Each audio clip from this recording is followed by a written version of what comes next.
let's talk about chain of thoughts. It's a very simple prompting technique, but I think it's the most important one. It's not really about like the trick itself, which is basically you have to prompt in step by step, but it's more like the philosophy of it. So basically, when you're prompting an LLM like ChatGPT, your goal is to talk to it like a human. And when you talk to a human, you need to brief it. You need to give him a direction. You need to know what's the angle, but most importantly, what's the step behind it. Let's imagine you want to, I don't know, have a logo from a creative agency. You cannot just say, oh, just create a logo. You need to show them the steps. Maybe you have mood boards. That's for the few shot example. But you also need some steps like, oh, first you need to know what is my brand. You need to know what is my persona, who are my clients, what are my mission and my goal. You have all of these steps.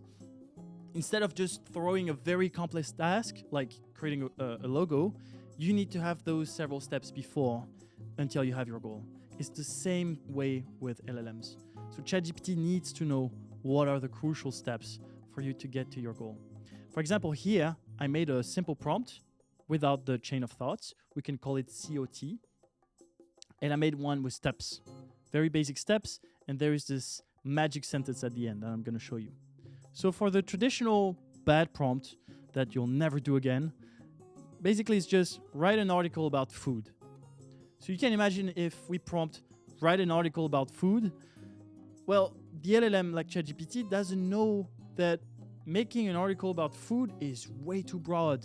Maybe someone should first find a good angle, brainstorm some ideas, maybe do some research on the SEO optimized words, and then, and only then, write an article.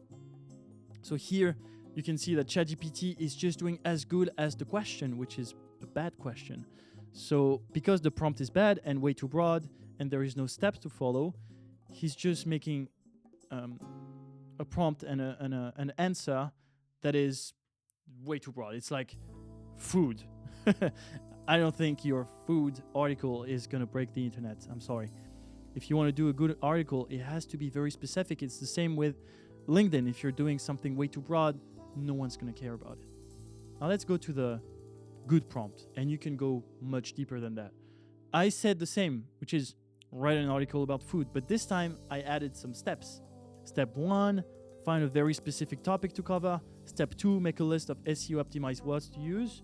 Step 3, pick one angle for your article. And step 4, write an entire article about this one angle. And you can see that writing an article is now at the end. It's the last step.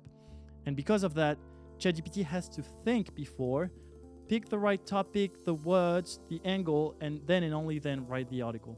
Then you have this magic sentence, and this magic sentence doesn't come from me. It's a magic sentence that comes from academic papers that if you say, take a deep breath and work on this step by step, it's going to do a better job at following the chain of thoughts. So here I'm just going to push it, and you can see ChatGPT thinking like a human, like, oh, I have to do something about food. First, I'm going to brainstorm some potential. I'm going to pick one of the topic. I'm going to brainstorm some SEO optimized words, use it for one specific angle, and then only then write the article. As you can see, if you prompt something like without giving any context, it will always go for environment stuff. Like, this is crazy. And here we have plant-based meat. So this is much better than the food article without any boundaries. It was way too broad.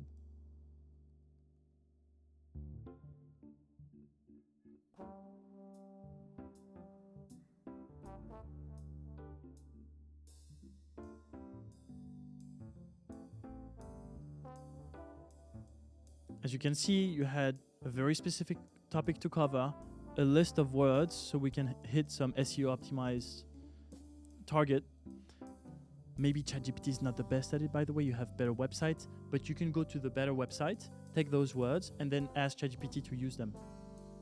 But here I just wanted to show you the step by step. And then one specific angle inside your topic. And here you have it, a very specific, unique-ish kind of article, which is much better than the first one. So anytime you have a complex task which is most of the time you're prompting with ChatGPT, you have to go for chain of thoughts. And this is not a technique that is that you have to do just once. You can combine techniques together.